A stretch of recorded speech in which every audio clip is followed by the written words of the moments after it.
So the sort of the theme of this is, are we there yet? And we chose this because, for those of you with children and you go on a long journey, often the question is, are we there yet? And you get a kind of similar feeling with the markets they are at the moment. We've been through, quite a few challenging years, and we're just sort of waiting for that time when it gets a bit better. And the question is, are we there yet? And we'll try and sort of cover off that question a little bit today. So at the beginning of each year or the end of each year, we do a summary of what's been happening in the previous year, and then also what our predictions might be for the year ahead. So we do this every year. Sometimes we're right, sometimes we're not, and always there's something that comes along which upsets the way we think or way we hope things will go ahead. But just to cover off a couple of things from this list, and we'll cover on them a little bit more through the presentation as well. So economically speaking, the markets, global economy has been up and down. Obviously, a lot of inflation due to the war or triggered by the war in Ukraine. And then, of course, that's had an impact on capital markets, again, because central banks have raised interest rates quite significantly, and we'll touch on that in a minute as well. As I said, geopolitics is obviously a very strong theme. Again, Russia, Ukraine, also now the Middle East, and again, potentially later on at some point, China may get involved on various other things. ESG, I think this is probably the decade of ESG. We're already about 4 years, coming up for 3 years, into a lot of push and a lot of discussion around ESG. It's not going to go away. It's very much here to stay. It's no longer a buzzword. It's very much a strong part of that, and us as Colliers, we're investing a lot in this field. So we'll talk a little bit about that as well, and also the panelists afterwards will also touch on that quite a bit. Economically speaking, again, I'm talking about the whole region, and as a region, we talk about the CEE 6, which is Poland, Czech, Hungary, Romania, Slovakia, Bulgaria. And our outlook is, whilst things aren't, that exciting at the moment, they are a bit deflated, a bit down, but they're not, we can't sort of rule them out. I mean, these are relatively flexible, relatively adaptable economies, which can bounce back, and they've shown that to be the case, in the former global financial crisis, and also in recent times. So, longer term, or let's say the mid-term outlook for the regional economies is actually reasonably good. Now, of course, we rely heavily on our trading partners, UK, Germany, amongst others. And they are having some very difficult times at the moment. So it's we're not immune to problems, but again, we're able to generally adapt quite well and perform. So going ahead, again, Poland went to the polls at the end of last year. I'm not going to talk about the result, but generally speaking, that from my perspective has been viewed as very positive, and therefore that may help to unlock again EU funds. Not only for Poland, but it will also help, unlock EU funds for other countries in the region, which will help the growth of our markets. Talking of things that have been disrupted over the last few years, supply chains. Of course, there's been a lot of talk about nearshoring, friendshoring, all of these kind of things. Now, this has always been the case for markets like ours. We are producing a lot of goods for the European market or for wider markets. But nowadays, the difference between the costs of doing that in Central Europe and markets like China and Mexico, where you can do quite advanced manufacturing in each of those markets, the cost of delivering those services is not that great, or the difference between those markets is not that great. The main difference is that in our region we have 80 million people, and China has 1.5 billion. It's a minor detail, but certainly, of course, you can do things cheaper in India and Vietnam, but again, you're not going to be able to do the sort of the more advanced manufacturing that we're able to do here. So I think for going forward, we will still see and continue to see more investment coming in this direction as globally things get divided up, for the sake of supply chain. Obviously, with what's been happening again in now and what is ongoing now for example, in the Red Sea. Now, If we put together, and our research specialists have put this together, if we group CE6 as effectively, if you view it as a single economy, you've seen the trajectory. We've seen some very strong performers. But as a whole, if we group them all together, by 2028, according to IMF forecasts, we could see the CE region as being the 8th strongest economy in the world, which is pretty impressive. Again, this is in trillions of dollars, purchasing power parity basis. But again, it's a very positive sign that over that medium term, we could see this region becoming very, very strong indeed. And it is already very strategically a very strong region. Now, moving on to investment and capital markets. Now, if we look at a little bit further back, again, there's obviously been a few milestones or important events that have happened to lead us to where we are today. So we go back to 2007. Things were looking great, and then they weren't. Then there was a lot of trouble in the banking sector, and of course we saw the global financial crisis kick in 2008. So the markets and prices and everything else declined quite rapidly. Probably took sort of between 6 to 12 months for those to decline, and then it started to sort of gradually improve. But it wasn't really until around 2012 when essentially free money came rolling in, and this largely kicked off major growth and essentially a 10-year period of continuous growth, not only for Central Europe but also for other markets across Europe and the globe. Great, awesome, fantastic. Everyone was having a great time. And then COVID comes. So this was obviously a very, very interesting time, something that we've never really dealt with before. And if we look at the activity during COVID, in my opinion, it wasn't actually that bad. Considering that hotels and large format retail shopping centres were closed and not trading essentially because they weren't effectively performing at all. So a drop in volumes of 20 to 25% isn't actually that bad because they're usually quite large ticket items and take up quite a reasonable portion. So actually throughout COVID, the investment markets performed quite well. Now, of course, we got into 2022 and everything was again looking all right. It was starting to feel good, and then of course, Mr. Putin decides to invade Ukraine. And then obviously the world, falls over again, and that obviously was essentially, obviously very, very bad for Ukraine, and continues to be. But obviously what that really triggered was a major shortage and disruption to food supplies, to essential materials, metals, fuel, energies, and again that obviously hiked inflation, massively. And of course, central banks had to hike interest rates to where they largely stand today. I mean, they haven't really moved at all. So across our region, numbers of 7% are quite common. Hungary still much way higher than that, and European Central Bank also, a little bit below, but still there. Yes, we hope to see some movement in that, but it will, we will see later this year. But anyway, effectively, as a result, it meant that investment volumes were halved last year. And looking ahead for this year, again, whilst we see quite a lot of discussions taking place, again, that whole debt side it does still play an important role. We will see, smaller deals take place, but and other structures taking place, different types of debt coming in. But it's still going to be a challenge, and we'll also talk about ESG and another impact. But maybe just to finish off, again, it's as I said, 52% down year on year, and then again on a typical year. On a typical year, the Central European 6 on a good year of investment volumes is about the equivalent of 15 to 20% of Germany, of a good year in Germany.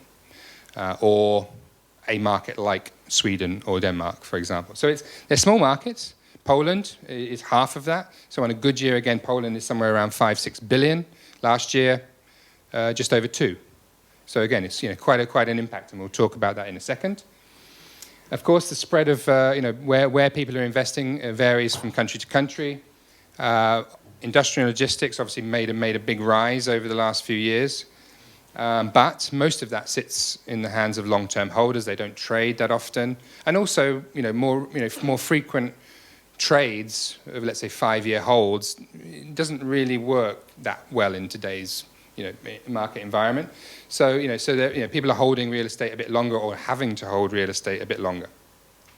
But still, there is still a reasonably even spread between offices, between industrial, between retail, and again, residential and hospitality are still quite small sectors in their own right.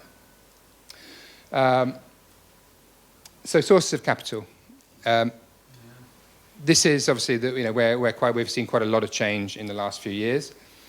We all know that Poland doesn't have the legislation, doesn't have a REIT structure, and that's obviously quite a large missed opportunity for this market and for the people who people like you and I who could also invest privately into real estate. That doesn't exist. It does exist in other markets, and you can see the differences of what that makes in terms of the share of domestic capital and their ability to acquire real estate. And it's great that we have that in other markets like the Czech Republic, like Hungary, and increasingly in Slovakia and in Romania. So again, a good example is Czech Republic, where 46% of all investment in that country is done by domestic investors. And an additional 4% is from outside, from other markets, whereas obviously in Poland that's just 2%. Now last year, just to sort of spread that, or just to make an understanding of what that means, 56% of all investment in our region last year came from domestic Central European investors. So it's good that they're there, because without them, we wouldn't be. Those numbers would be considerably less, obviously. So yes, we do need obviously international investors to come back. They have bigger problems in their own markets, of course. Pricing is an issue. We'll talk about that in a second. But a lot of it comes down to perception.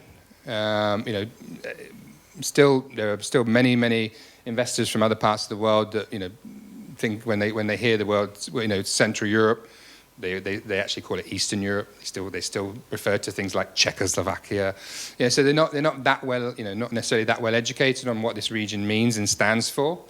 So we've still got some work to do for some of those international investors to understand what the risks are, and there are some great opportunities to be had still. Again, talking about pricing, we talked about what happened in the debt markets. So we went from essentially, an investor could borrow, at 60% LTV at around 2.5% probably. Nowadays, it's somewhere between 5% and 6%. So that's obviously a lot more expensive. And I said, compared to other investment strategies, the difference between bonds and other stocks and other whatever your expected returns might be, real estate it doesn't look that as exciting as it used to. And of course, with real estate, you also have the added pleasure of obviously looking after that real estate, maintaining it, managing all the income. So there's a lot of work to do. So again, we need to rethink, and this is why we're having to see prices move out. They haven't moved as far as some other markets in Europe, and we'll show you an example of that in a minute. But again, there's a question that's raised by many. And so if I've got, let's say, for example, I've got a logistics box, which is made by a reputable developer with a fantastic tenant on a 10-year lease. and I've got exactly the same box in UK, one in Germany, one in Poland. The difference is minimal in terms of perceivable risk, but yet we should apply quite a significant spread to Western Europe. So some would argue, why should we move these prices out further and further just to keep that spread between Western Europe? And again, some investors will just say, well, why would I buy in Poland at, as I said, at 6.5 when I can buy in Germany at 5.5? So these questions get raised. Just to sort of demonstrate that, so the yellow is Western Europe, the blue is Central Europe. The lighter shade is yield movement, and the darker color is rental movement. So again, in most markets, or in a lot of markets, and so office on the left, industrial on the right, and this is just year on year, 2022 to 23. So largely speaking, we've seen pricing move. You'll see in Germany, yield shifts moved quite significantly. And that's on top of movements we'd already seen 2021 to 2022.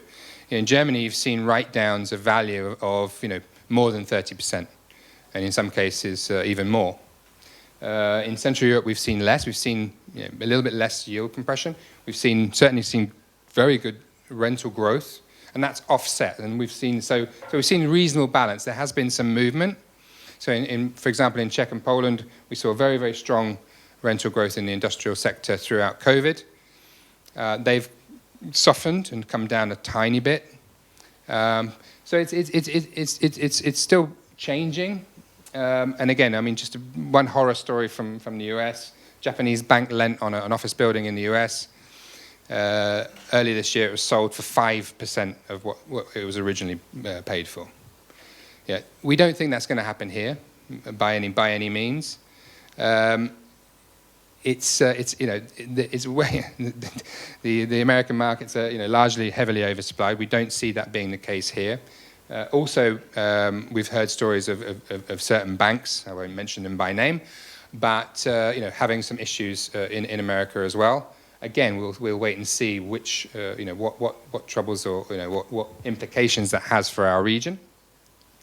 But generally speaking, our region is less or isn't as over leveraged as other markets in the region. So we hope again that will not cause again further issues for our markets. And then just to give a quick example, again when debt is slightly more difficult to come by, and again I'm not bringing yet in the added challenges that ESG brings and the cost and adjustments that we will need to make in the next few years and now essentially, or yesterday even. But in a time when debt isn't as available as it should be or could be, so we're seeing more. People look at more smaller deals, where potentially they can do, go all in or all cash, or or look at other structures or less leverage. Being able to buy 1 square meter is in one country to another is quite different. So if you want to buy 1 square meter of office in London, it's going to cost you 42,000 euros. In Poland, it's going to cost you less than 6.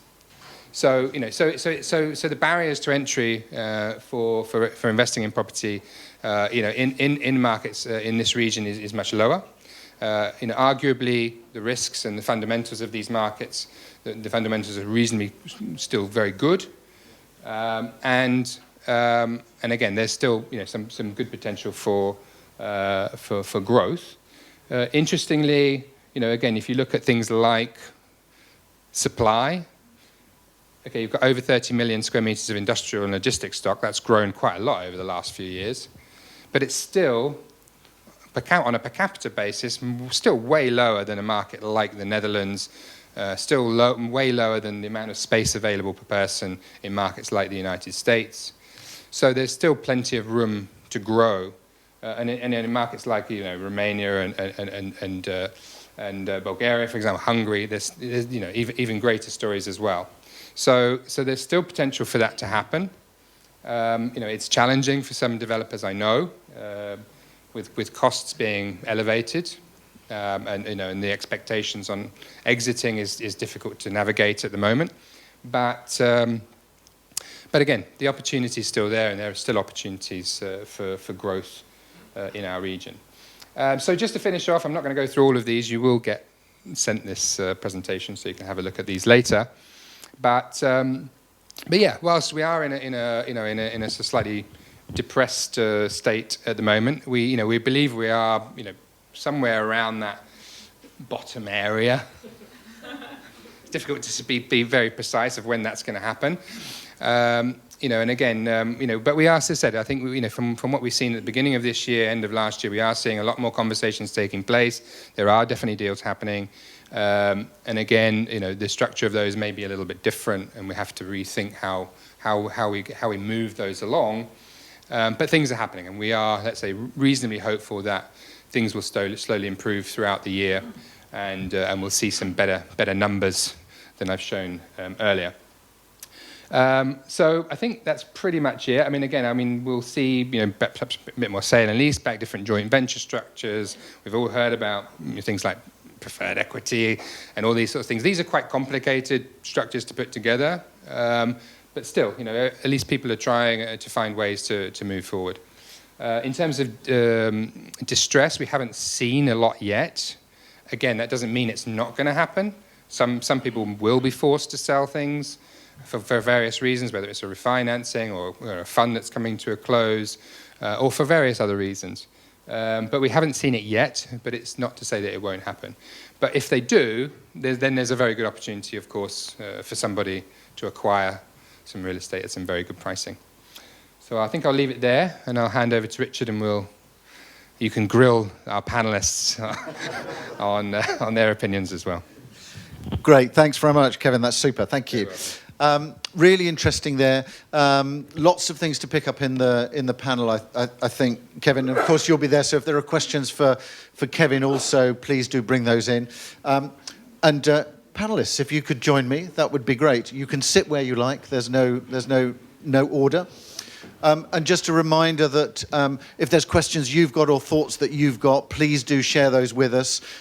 It'll be interesting, and I will pick up on some of the topics that we've said.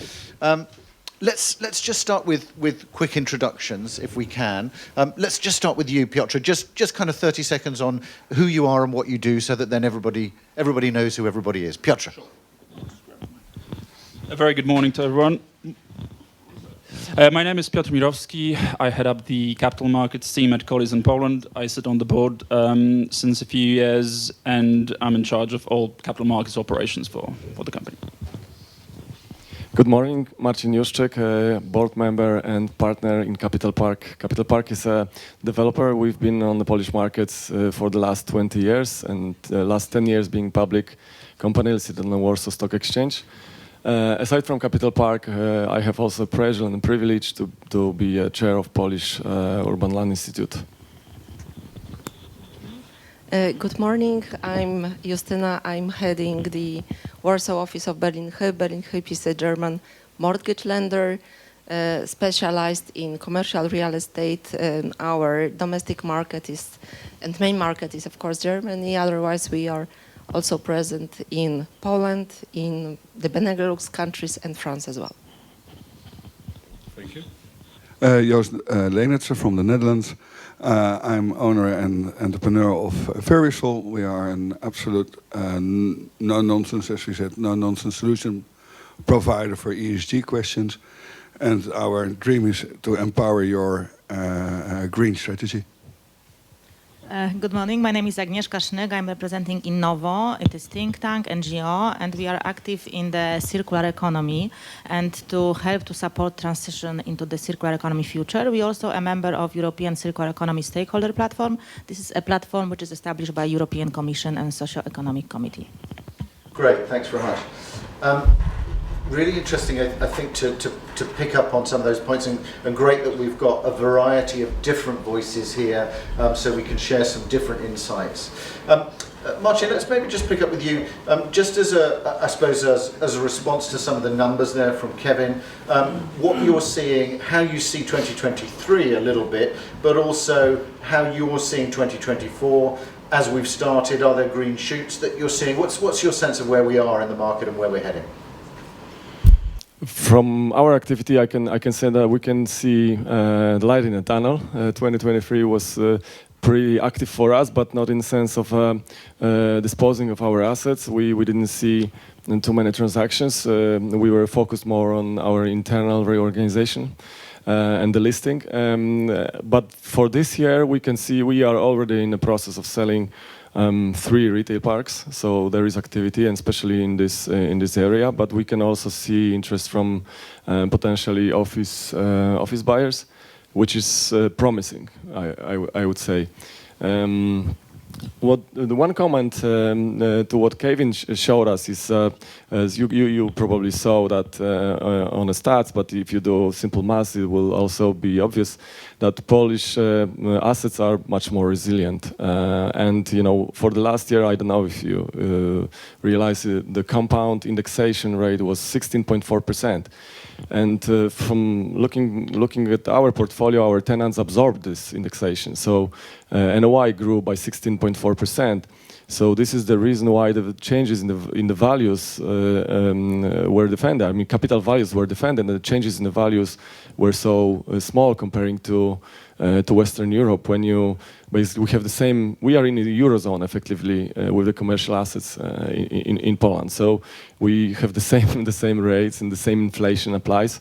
And when you jump off the cliff from 3% yield, it's much higher jump. So 16.4%, it's equivalent of 50 basis points when you have a 3% yield.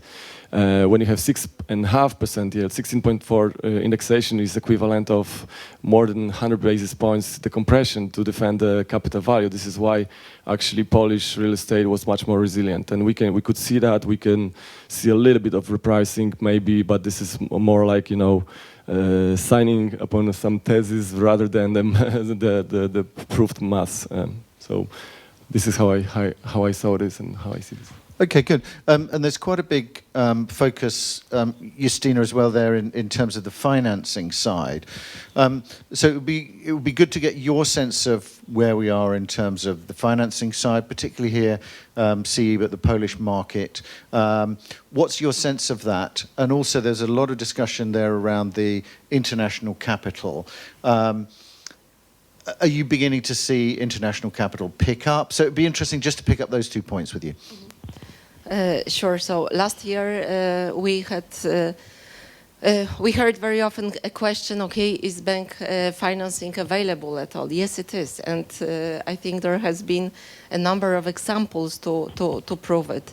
Even though the investment market itself was not that active, I mean, not as active as we could wish, but still there were some deals which were financed by the banks. There were also some refinancings of certain assets which, for example, were constructed, and the developers decided, okay, this is not the best moment to sell the asset, and we are not forced to do so. So they were looking for a refinancing, and such stories were happening. So it's again, well, a proof that the banks are there. The banks are open.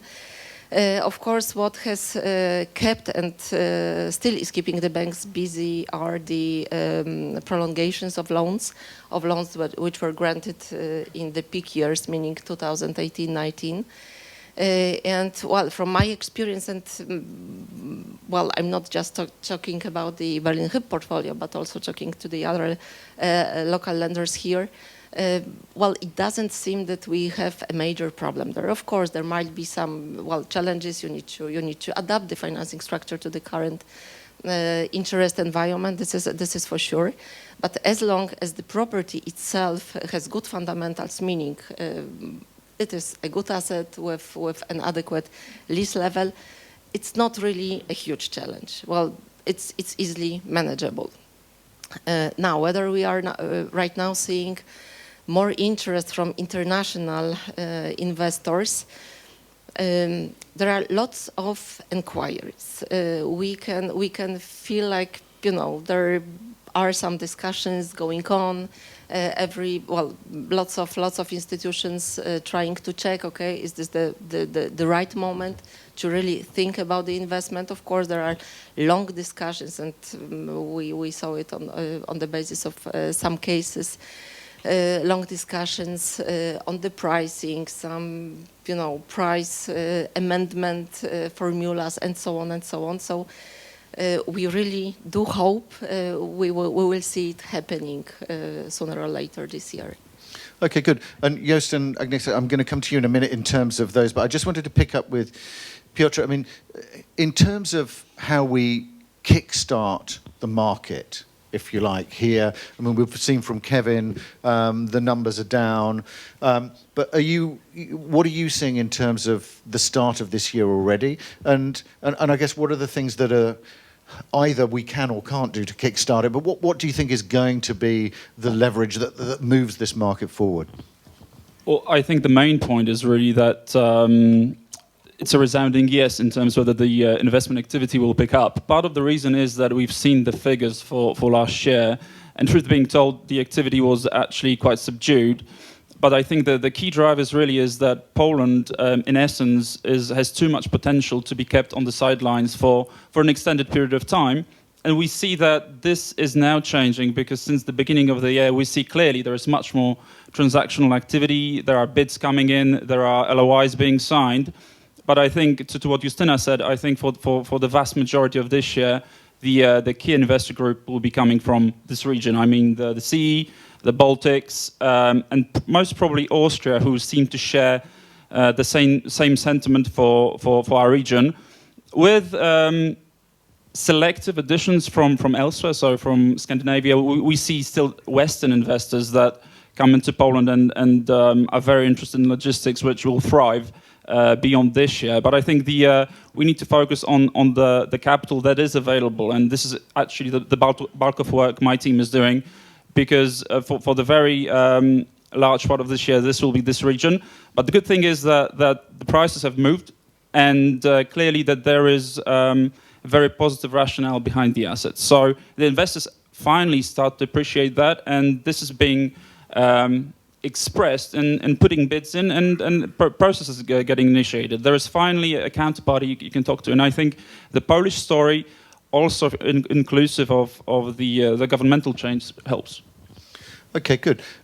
It would be interesting just to one thing that was I was reminded by Kedzierska, actually, who's here, which is we had a session before Christmas here looking at some of the takes on it, and we were hoping for some clarity, but actually it was very foggy outside. But it's beginning to now clear up a little bit, so I'm feeling more positive already today.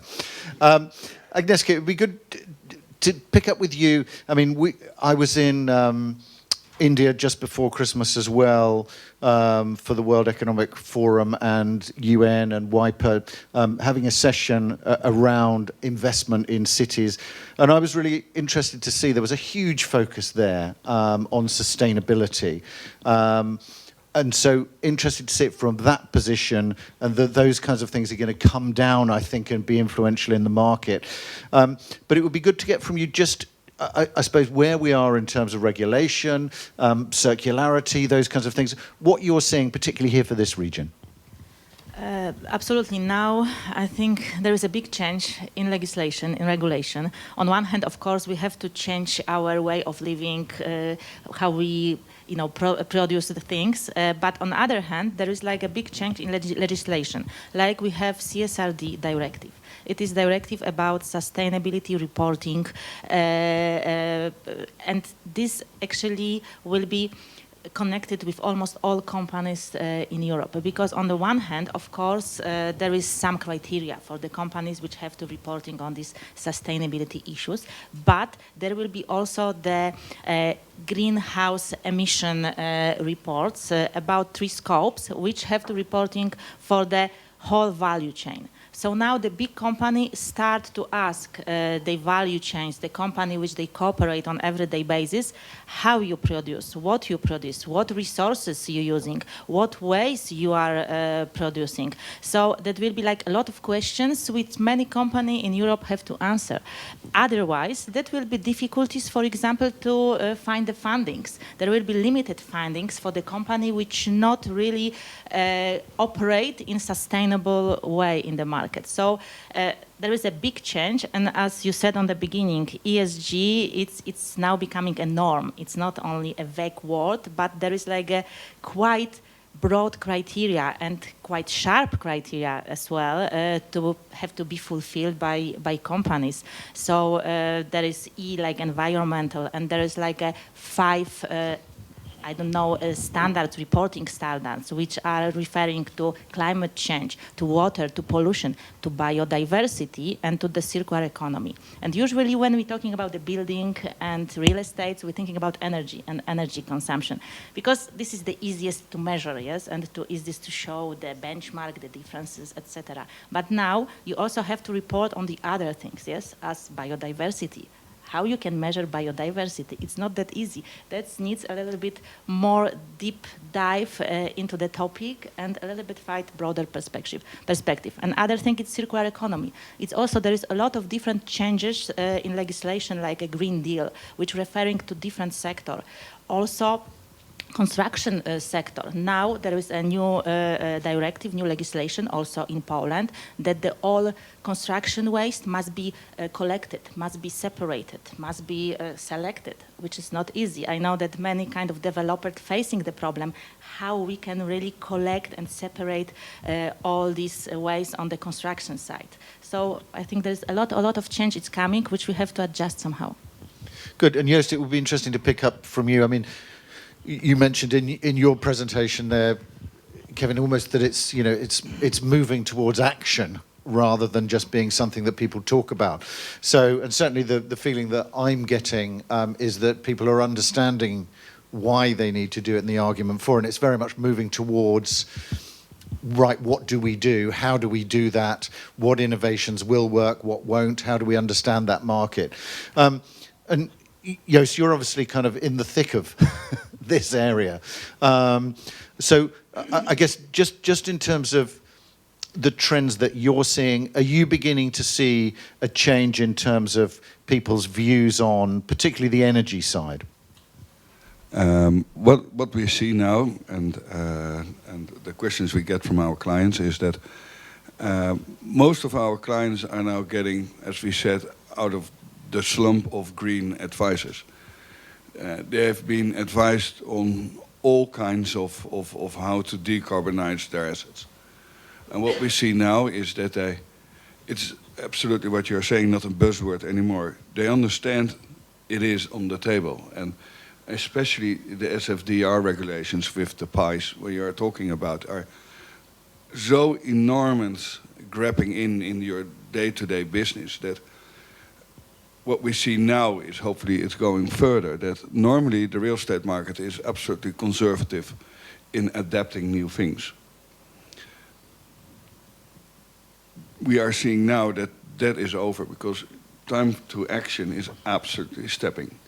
And so we are not, also what you are saying is about valuation. Green valuation or green premium is coming there, but please recalculate your brown discount. That's much harder.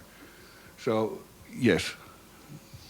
Yeah, and I mean, I think the topic of brown discounts is significantly being seen across the market. Certainly if you look at the UK, you're beginning to see that, and also where the transaction activity is, it tends to be in those greener assets. So that seems to be a clear divide at the moment. It would be good to get everybody else take on this topic especially.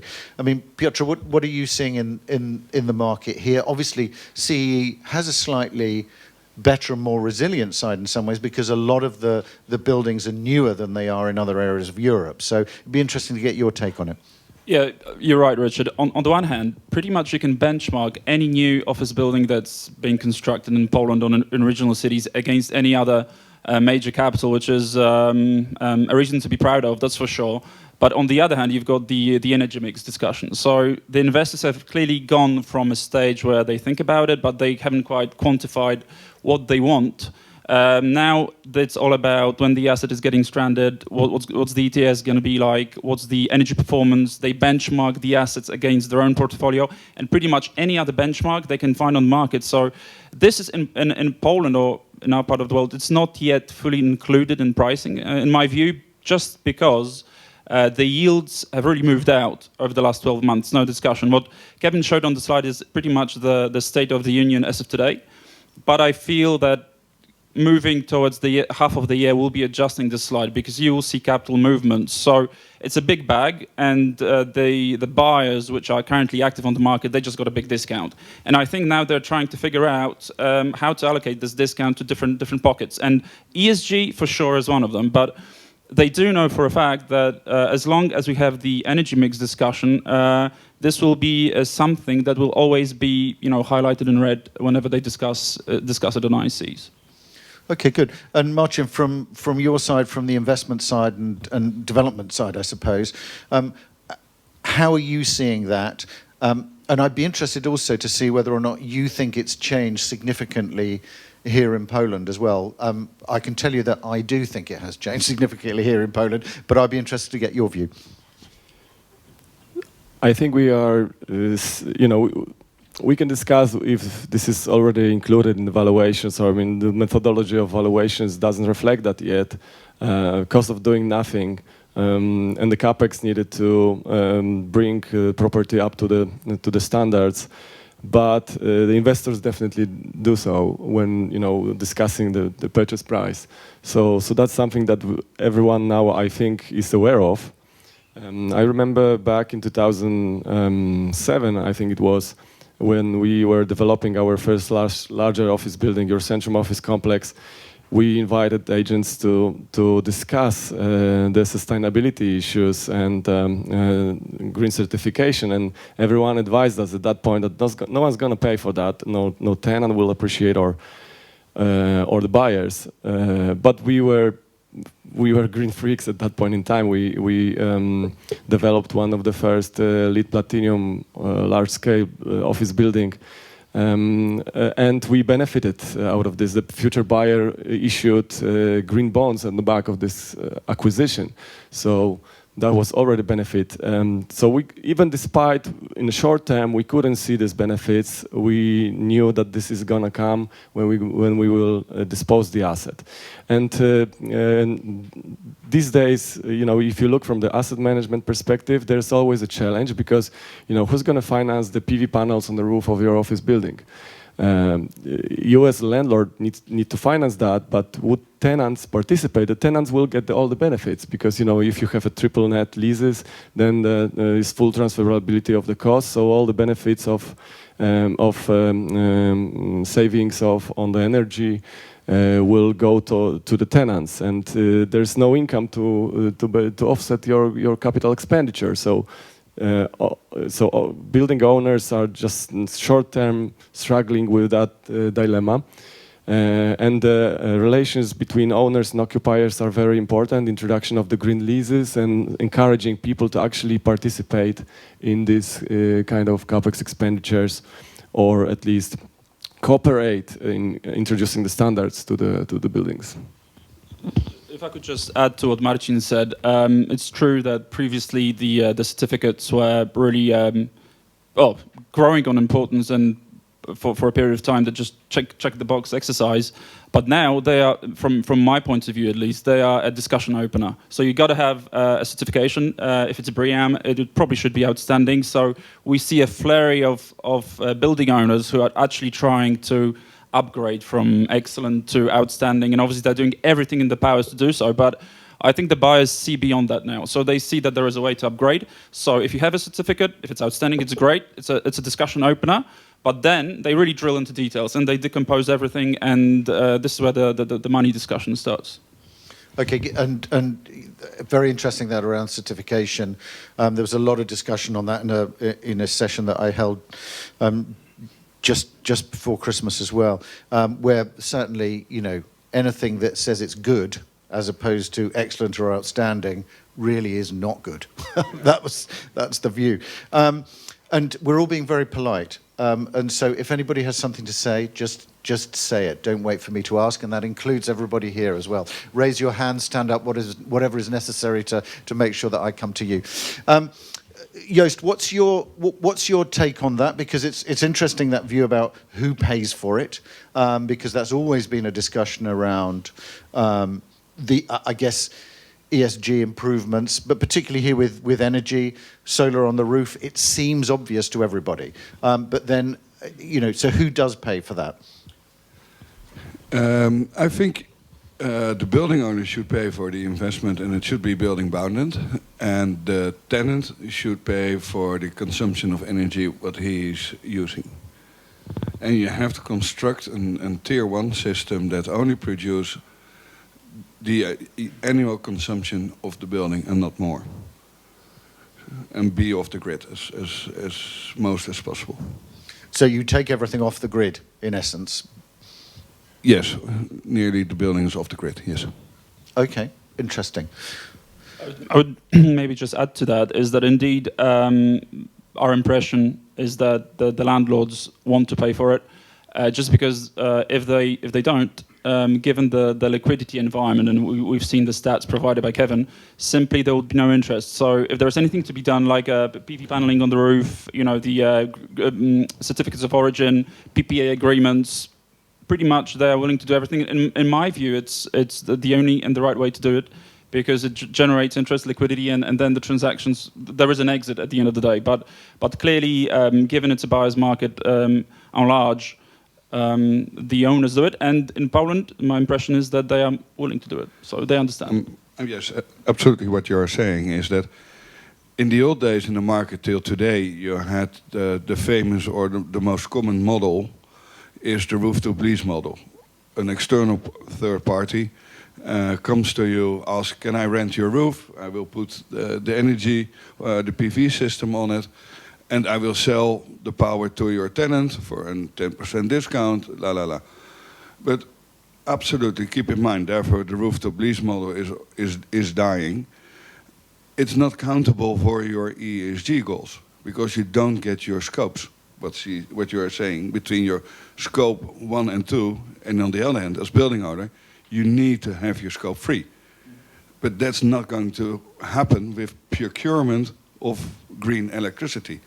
You have to own and invest and have 100% control. That will work. How you do that, we have solutions for that. But that's the core. So what we are doing is one of our solutions called rentalization. An ESG building is not only the value of the investment. An ESG building gives different types of value: marketing, attractiveness, resilience. You can all make an amount for those.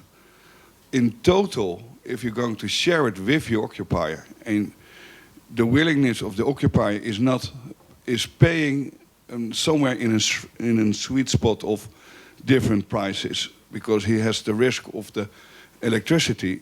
But if he's going to pay 6 or 8 cents per kilowatt, he's absolutely willing to do, because his risk of prices, what we have seen by the Ukraine and the gas prices, it can be high, it can be low, he will be accepting that risk. But because he's now going to pay 6 or 8 cents per kilowatt for the time he's going to occupy your building. We recalculate it in a square meter price. So you get 2 or 3 euros more per square meter. But in the long run of a really good tier 1 PV system, there is a golden end. And that golden end is after 6 years. And then it's all free. Could you imagine that over a few years you can rent out a building, just what you did now with internet? These floors with all the cables are not necessary anymore, because everybody has Wi-Fi and it is on his mobile device. So all those investments of cooling and data is not necessary. But over a few years you have a building where is completely off the grid, energy free. So you're going to rent out a building with free electricity. And with the change of life we are going to face of electrification, will be that one of the major advantages. And your ESG, your SFDR, your scopes, everything you have in control. Yeah, I mean, it's interesting to look at it from that point because therefore, I guess if it's in the rent, then you may be able to actually value that in a different way, perhaps. Yeah, go ahead, yeah. I would like to maybe follow up on that. As you said that, you know, in the future, the buildings will look completely different. First of all, in circular economy, there is also a big trend to build temporary buildings. Yes, maybe for the real estate companies, not the best asset to have temporary buildings, but this is the way how it is. Yes, to make it modular, to make it adaptive, to make it flexible, so we can change the functionality of the building. We can move it from one place to another because this is material banks. Yes, for us, and as we lack of materials, lack of resources, we have to think about also construction sector differently. So we have already a few examples of this such temporary buildings. Even in Warsaw, there is like this modern museum, I think Modern Art, yes, next to the Vistula. It's temporary building. There was a court in Amsterdam, which was also built only for a few years, yes, and then it was dismantled completely. So now actually it's a new trend, like design for dismantle actually, to know what is in the building and how we can use it later on. On the other hand, also we have this all leasing business model. And leasing business model for any particular products in the buildings. For example, there's also a Dutch examples because Holland and Netherlands are very advanced in circular economy principles. For example, Mitsubishi elevator. Now they offer on the market in a leasing. So you pay per service. So you pay for every ride in this elevator. So the developer doesn't have to buy elevator. They just lease it from the company which produce it. That's why the burden of the durability of the product is still on producer, yes? And this elevator are much last longer. They're of course expensive, but then you don't have to pay everything, you know, on the beginning, yes? It's go with time, so you can afford maybe easier for such better quality product. So this is the new paradigm, I think, in this circular economy and construction sector.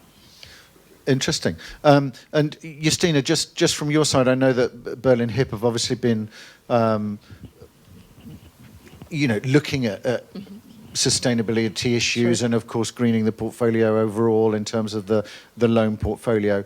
But I suppose, what's your take on that? What are some of the challenges that you're seeing? And I guess how does this drive forward? Mm-hmm. Well, indeed, we have the ESG or sustainability topic on our agenda since years. We issued our first green mortgage bonds back in 2015, and since then we've been developing our, not just awareness, but our internal regulatories in the bank. The first challenge that all the lenders had was first of all, before you develop certain tools to assess the properties that you are financing, you need to understand what you have in your portfolio. So it was all about the transparency of the portfolio, and in fact, defining certain criteria which will be the basis for you to assess the properties in future. And indeed, we for ourselves, we have developed such a catalog of criteria, and this is basically connected with the energy consumption figures. As Agnieszka was saying, they are of course the easiest measurable parameters. Yes, so this is one thing: transparency of the portfolio, again, to understand what you have there. Then, of course, we are as financial institutions, we underlie all the European Central Bank regulations, and the expectation is that the banks will introduce very detailed ESG questionnaires, very detailed questionnaires and analysis in general. However, as I speak to the other lenders, colleagues from other banks, it looks like the approach in every institution is a bit different. I will not say totally different. So we are definitely lacking a kind of a common basis also for the better understanding of the market, what the requirements of the lenders are. Quite often I'm asked a question, okay, how do you, what exactly are you checking? Okay, this I can easily answer. But what are the consequences? I mean, how much can I benefit from certain parameters? There is no answer to such a question. First of, indeed, as we already say, it is, as it was said, Piotr was saying that the investors right now, the first checkpoint is, okay, is it an adequate investment product, sustainable investment product? We have exactly the same approach. And indeed, the certifications like BREEAM and so on, they are not the main driver from our perspective. Already since years, in fact. We have our own criteria. We are really checking the actual data on the basis of the energy performance certificates. Yes, and on this basis we are developing also our methodology, our I don't know, philosophy, which buildings can be perceived as sustainable buildings. As Agnieszka was mentioning, the new construction architectural concept, I just thought that, okay, it looks like we will very soon need some new clauses in our loan agreements to avoid the situation that the building disappears. Yes, but it's really very interesting, and of course it changes. It totally changes the mindset of thinking of real estate. Yes, there was one thing which we need to mention, and you were also referring to this. Of course, in the banking industry, there is a full awareness of the challenges that are connected with the not most modern buildings, and not just, okay, we may have a problem in our portfolio or so, but from a total different perspective. So it is totally clear that the banks will be needed to help the transformation of those assets. And currently, first of all, in Germany, there is a discussion among the lenders how this issue, how this challenge can be addressed. We are not that far in Poland yet, although we see cases where really financing is needed for a bit older assets to be redeveloped, redesigned. Yes, the product is not there yet, it will come, but again, the problem in Poland is not as, in Poland or CEE in general, is not as huge as in Western countries. Okay, good. I wanted to pick up on some of the sectors here, just to get an outlook on some of those key sectors, what everybody's seeing. Maybe let's start with you, Piotr. Just give us an overview of, I guess, where you're seeing some of the opportunities and what you're seeing as, if we look at the, office, logistics, hotels, leisure, just give us an overview of what you're seeing in terms of the sectors. In terms of the opportunities for 2024, in my view, and this is the rationale we are trying to convey to the investors, really is the office asset class, because I think logistics, INL is a separate discussion altogether. But clearly, the offices, I think in general, whether you've got the yield benchmarks or whether this is just notional, they've taken a really massive hammering last year. So the yields have moved out. There was pretty much no liquidity, and this was pretty much a confluence of very negative circumstances in the sector itself, because you had all the tenants really readjusting and figuring out in which direction they want to move from an occupier standpoint. So I think the offices really were very much unwanted last year, and this has generated a lot of interesting opportunities where you can either pick up a really well-yielding asset below replacement cost, or you can actually pick up an older asset which you can work, which is closer to land value than replacement cost, which is staggering. So, in my view, offices this year, looking at where the pricing is moving, because again, it's not yet confirmed in closed deals, make it a very interesting proposition, particularly if you overlay it with the macro fundamentals and if you look at the supply-demand dynamics, which I think are very important, and the scale of the market, because the whole GLA in Poland is less than the size of Berlin. So clearly, I think the demand or the vacancy is really blown out of proportion. I would say offices, for sure. Second, logistics is just, I think everyone knows it ticks all the boxes. We have all the competitive advantages we can dream of. And logistics will be much more in the core space. Offices is more going from value-add pricing, which we have at the moment, to core plus, which it is in many instances. We are signing a few LOIs at the moment where the underlying assets are top quality, yet they are trading at a strong discount. And I think the markets are starting to turn. It will take a while, but given that there is pretty much no development on the horizon, if you look at Warsaw, the long-term average for new stock in the next 5 years is well below what we've had over the last 15 years. And also the tenants, as Poland continues to grow, I think they've got the bearings right in terms of how they want to shape up the occupier culture in terms of office presence. Yeah, so I think it's definitely moved forward. Office logistics, that's my bet. Retail, like Marcin says, hasn't done very bad. In fact, we had, looking at the volumes last year, we had 35 transactions for retail, smaller formats though, so the supermarkets, retail parks, DIY stores. So I think this asset class will do better than it does now, and will go from strength to strength. We're still waiting for the shopping centres. I think that there are a couple of big transactions ongoing at the moment. If they close, this will be a really new, interesting momentum to the market. So if I were to pick one for 2024, it'd be offices. Okay, good. Marcin, it'd be interesting to pick up your views on that. Just as a kind of side note, when we were in Paris, actually everybody was talking about retail as one of the big opportunities. Plainly, we were in an office there that was right on the main shopping street. But a lot of, in comparison to the session that we ran in Frankfurt, a lot of, I would say, positivity in Paris in terms of their domestic market, for certain, which was interesting to see. What's your take there, Marcin? I think the general difference between 2023 and 2024, or late 2023 even, is that when you signed the LOI at the beginning of, let's say, or end of 2022, or beginning 2023, before you actually closed the deal, the interest rates went up. So a lot of deals basically didn't happen.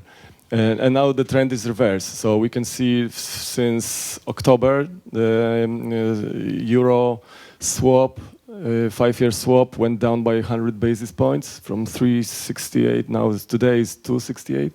So this is happening. So even we've been negotiating some refinancing, and in the course of renegotiations, the interest rate went significantly down. So that will definitely help the transaction and close the gap between the buyers and the sellers. Yes, office, definitely. I would like to, there are some appealing cases, and even on the last Places Spaces, we had some examples of brown to green strategies. This is very popular strategy among PE funds. You can buy really cheap, below even replacement cost. You can upgrade the office to the modern standards of the green building and fully ESG compliant, and sell. That's one of the strategies that is very popular among PE funds. Yes, we miss that core plus capital. I hope this will also come this year. Of course, retail parks are on the radar screen of many investors. So that's happening. I think if we refer to emerging trends in real estate, the report by ULI and PwC, you can see that residential sector has a lot of these new subsectors, student housing, senior living.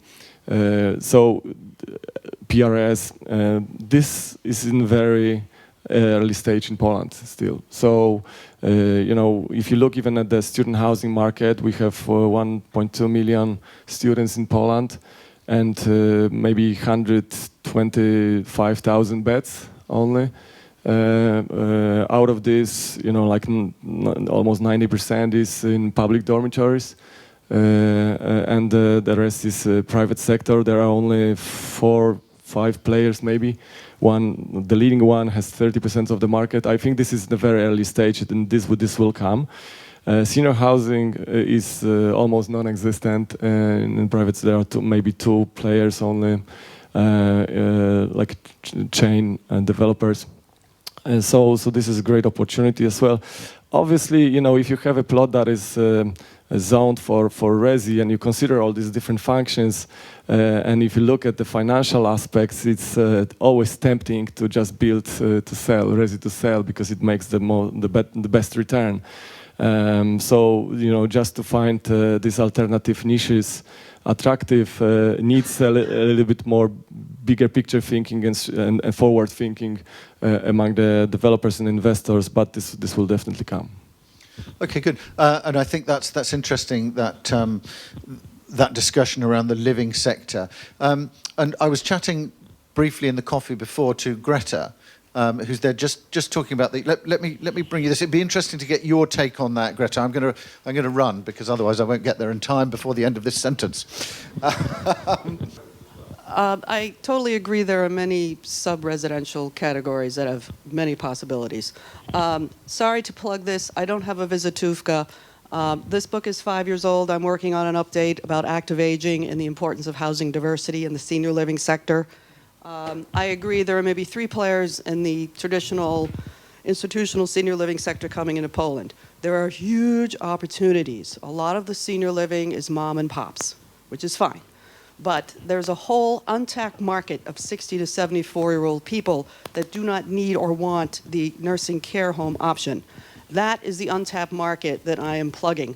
It is cheaper to build, cheaper to maintain, cheaper to operate, because you don't need the professional nursing and care staff.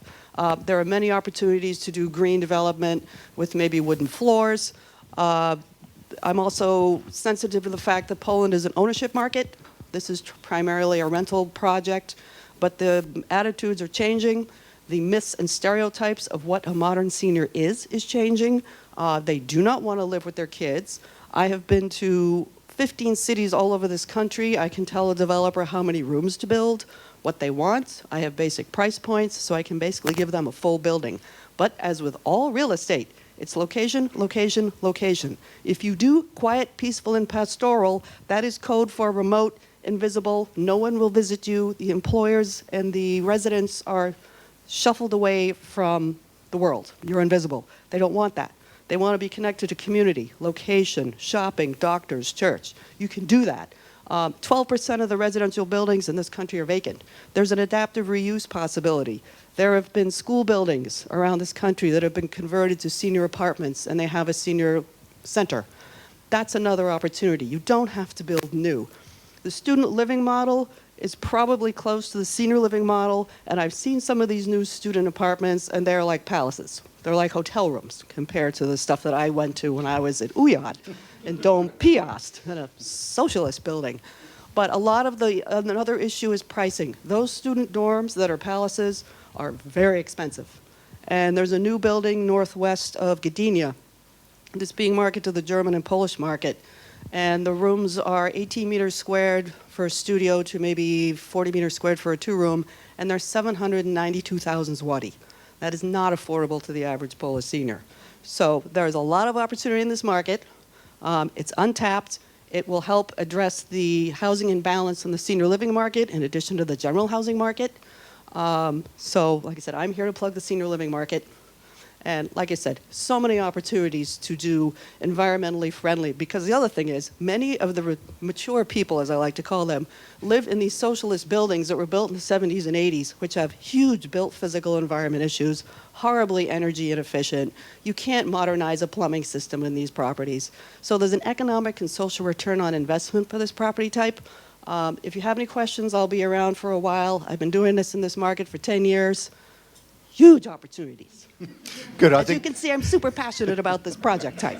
We're getting that, definitely. There's no doubt about it. And I only had one other question, totally unrelated to senior living. You've got a question? Yes? Well, I was wondering, in a post-COVID world, and during COVID, a lot of people were working remotely or hybrid.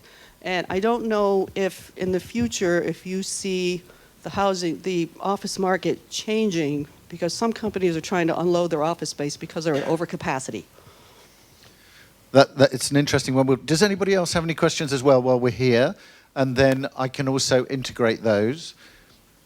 Let's pick that up a little bit because it's an interesting point about what we're seeing, and I can share a little bit about what we've seen from the London market as well. But does anybody have a view on that? I mean, interestingly, Poland here, when there were almost nobody in the offices in London, there were people in the offices here in Poland for sure, and in CEE more widely, I think. But does anybody have a sense of that? Maybe let's start with you, Marcin, on that one. So it depends on the building, depends on the location, I would say, and the pace of coming back to the offices is different. We could see we have like a dominant mixed-use building with a big office component next to the residential district in Wilanów, and after pandemic, we had a lot of people in the office immediately. I mean, they can walk, they can bike to the office, and that's no problem. If you go to Służewiec, Przemysłowy, the offices were empty, canteens were closed, and that was the picture. When I compare this to the city center west, it's the pace of coming back to the offices is it's much quicker than in let's say traditional monofunctional office districts. And because there are so many, other activities, so many services, it's a great offer for the employees, and it's just simply a very attractive place to spend time. So they come to the offices much faster, but also depends on the industry. So if you have IT company, people that were recruited during pandemic get used to working remotely. It's very hard, and sometimes employers just say, "Okay, I'll take your business car, and unless you come back to the office because you don't need it anymore." So there are incentives or negative incentives. But yes, they are getting there, but on average, it's still below the pre-pandemic levels, I think, and there is an issue of leases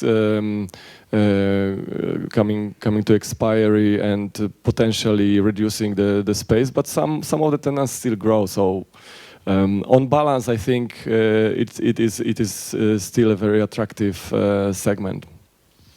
Maybe I would just add that if you track the top 5 capital cities in Europe over the last year, it's clear that Warsaw has a slight increasing trend in terms of the office occupancy. So the tenants are coming back. But I fully agree with Marcin. I think it's very much sector driven, and clearly the IT sector is the outstanding business where it's very much distorted. So the offices are in many instances empty, and I can confirm, given that as I mentioned, the transactions are getting started again, and the property viewings are getting started, and it changes everywhere bar the major IT tenants, and this is both Warsaw, but in particular regional cities. So I'm sure the business owners or the CEOs are having a very difficult time figuring out how to get them back into the offices, because the larger market actually is finally starting to go back to a system that at least to a certain extent resembles pre-COVID normality. What to say something about Holland is that what we see is by our clients is that people are also like cuddle animals. They would like to be together on the end. So in Holland we have traffic jams on a higher level than pre-COVID. So everybody's going back to the office, but they do it only on 3 days. And on Friday, it's completely empty. Everybody's working at home. So Tuesday, Wednesday, Thursday, everybody's going to the office, being together, have a nice evening, and going home. And on Friday, everybody's working at home, but you cannot pick up your phone because nobody's answering. So it's a different way of working, but yes, I think everybody's going back to the office again. Yeah. Agnieszka. Sorry. If I can pick up on that, because if we're talking about ESG, there is a S component, yes, social. So there is 2 things which I want to add. I'm from NGO, so I can have more idealistic view on the reality. Sorry. Anyway, but it's when you look at the social and you look at this building, which is stay empty. Now it's also a trend in some countries that they offer this building to the local communities. I don't know, during the evening, during the weekends. You can rent it, I don't know, for kids, for different activities for kids, for, I don't know, local bands, etc. Of course, I know that it could be difficult with commercial buildings. For example, I think in San Francisco, the public institution offer the building during the weekend for local communities. And this also is the way to use the space more effective, efficient, and build this our social network, which we actually losing a little bit during pandemic. And another example which I want to give you, which for me was very interesting, I met that in Benelux, in Belgium actually. There is a company which business model is to searching for the like old manufactories, old places, which is planning to be rebuilt. But there is still the way to have these all allowances, which you probably know it sometimes takes years, yes? It's not happening once, sometimes it's 2, 3, 5 years to get these all allowances to rebuild the space. So they rent this, for example, old manufactory very cheap from the owner, and then they adjust it again for the local communities. They build the skate park, they prepare some co-working space, some, I don't know, conferences room, and they rent it, but also for cheap, that, you know, the local community can afford it. So one thing, you know, this place start to be vivid. So the value also grow. It's not anymore abandoned place where people, you know, afraid to pass by, yes? It's give the life into these places.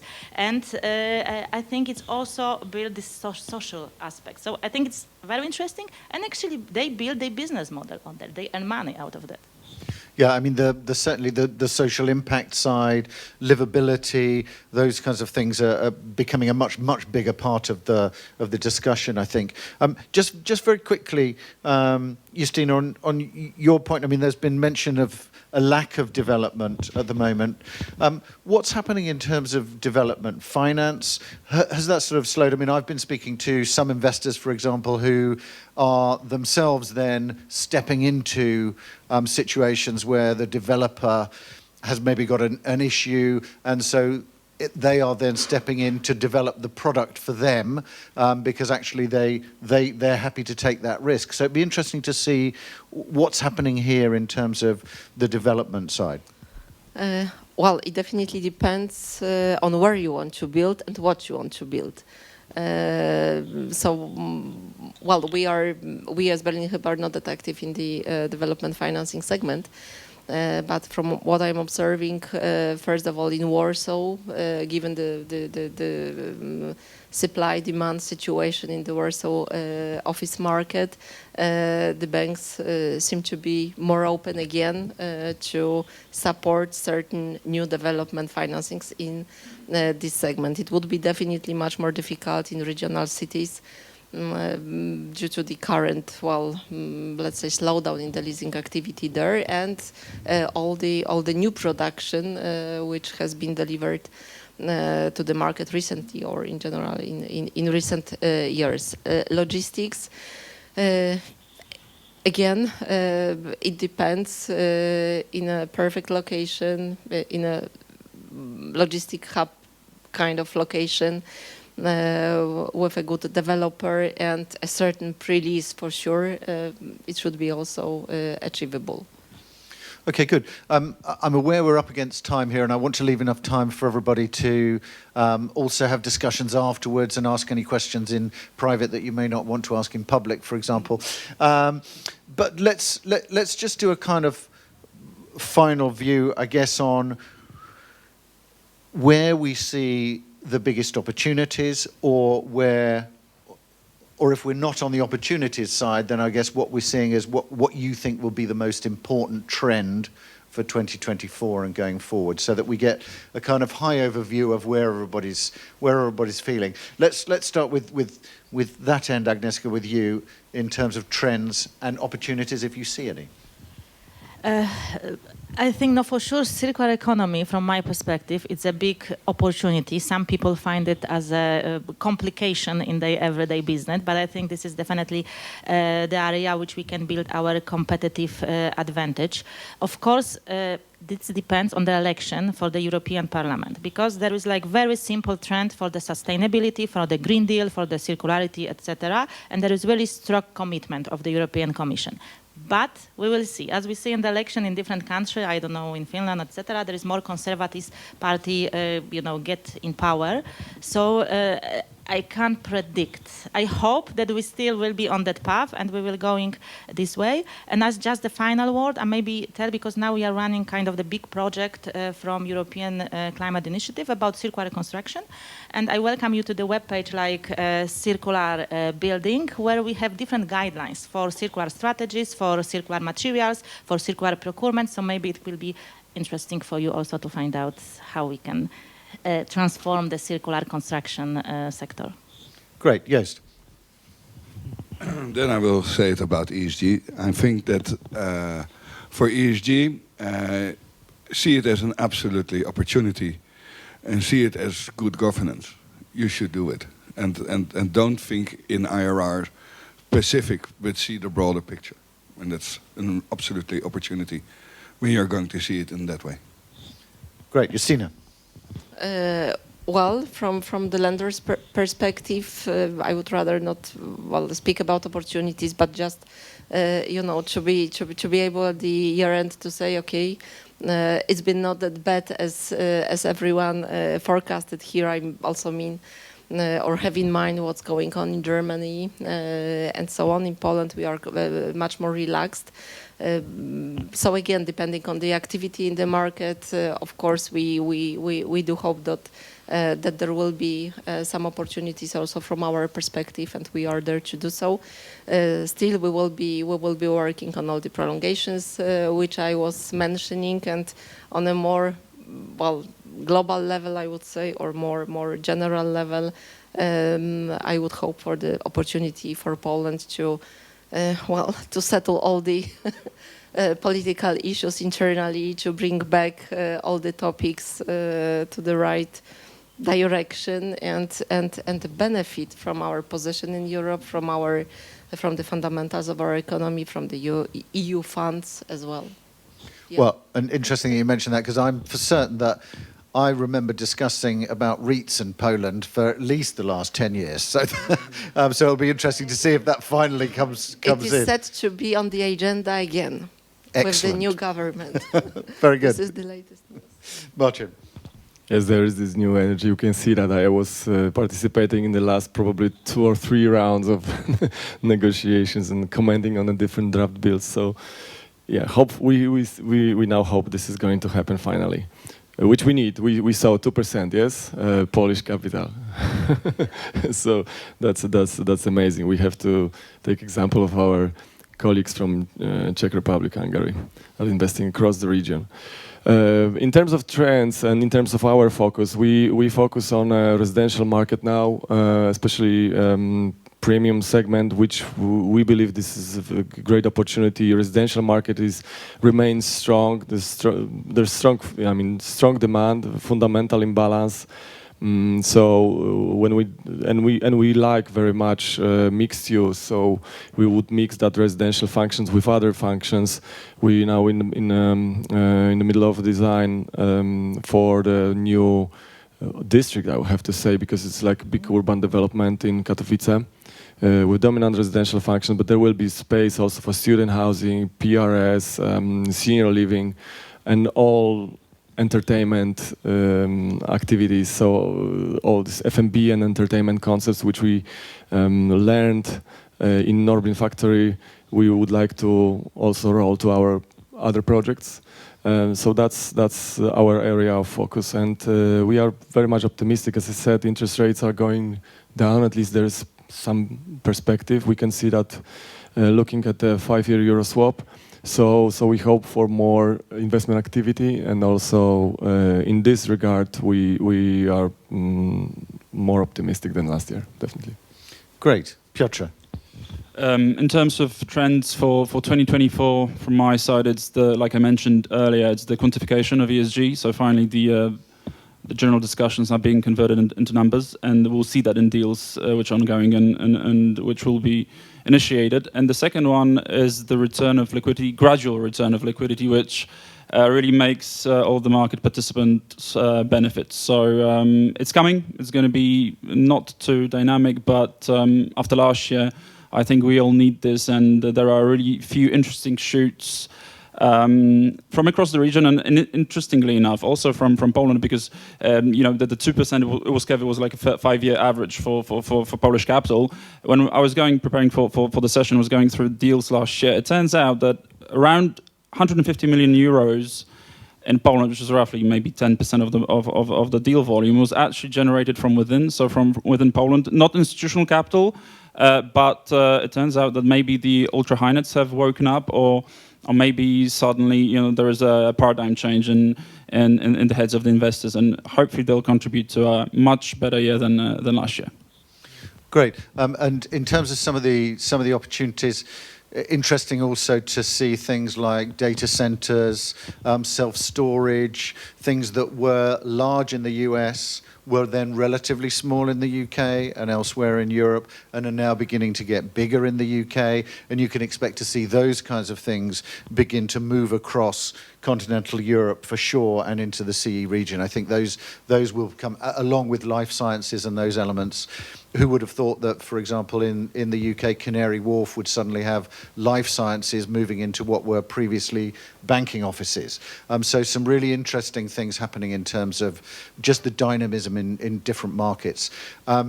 I'm reminded by the fact that Richard Stevens is just at the back there from Poland Observer, that aside from kind of research or editorial trips here back to the region, we'll be back with the 10th anniversary of the CE Summit. So that's been running for 10 years. That will be in May, on the 22nd, Richard, is that right? 22nd of May. So it would be great to see everybody there. We'll be bringing a lot of international speakers here to Warsaw, to look back at the last 10 years, and there have been huge changes, which are sometimes more difficult to see, I think, if you're inside the region than somebody coming in to see them.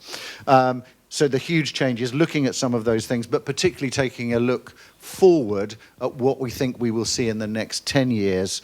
And so that will be very interesting. So do let Richard or I know if that's an interesting area for you, either as a speaker or as an attendee. But that should be fascinating. Thank you very much to everybody. Really interesting discussion. I feel more positive than I did at the start. So that's a good thing, I think. Thanks very much again to Monica and the team here for hosting. I know that there's still some more food there left at the back, so do enjoy that. Help yourselves to a coffee. I look forward to chatting to people afterwards, and do feel free to chat to the speakers. Everybody's here. But thank you to everybody for being here. Really interesting discussion. And because we're now going to applaud yourselves and the speakers here at the same time. Thanks very much, everybody.